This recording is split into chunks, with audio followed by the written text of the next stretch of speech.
Vážený pane primátore Rado, vážení zastupitelé, dámy a pánové, jsem právní zástupce Incheby. Chci říct, že kolem Incheby je spousta otázek, spousta problémů. Ta věc se diskutuje, Inchebě se přidávají různá epiteta a myslím, že žádné z nich v současné době není lichotivé. Incheba byla u zrodu vlastně nového veletržního areálu tím, že ho koupila a potom za nulovou marži hlavnímu městu Praze prodala a pak si ho na 60 let pronajala. To jsou fakta. Nicméně nemám rád, když někdo mystifikuje toto zastupitelstvo, takže si dovolím uvést do správného řešení to, co nám řekl tady pan doktor Smutný v jedné větě.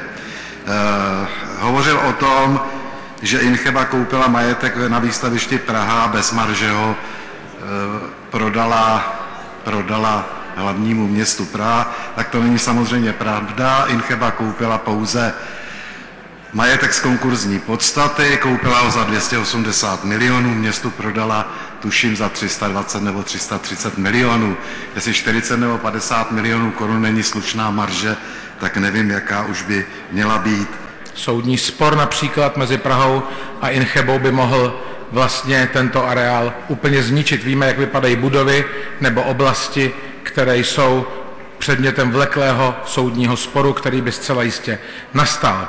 Já jsem přesvědčen jako advokát, že je to zmatek, myslím si, že to je prostě špatná komunikace, je to nesprávně vedený dialog, doteďka prostě dospělo to příliš daleko a chceme se angažovat při tom, aby se ten vlak dal zpátky na koleje, tak aby výstaviště prosperovalo, aby hlavní město Praha mělo dobrý, kvalitní výstavní a zábavní areál a aby se všechny pochybnosti rozptýlily a hlavně, aby paraziti, kteří by na tom rádi parazitovali, na tom doparazitovali. Děkuji vám za pozornost. Naschledanou.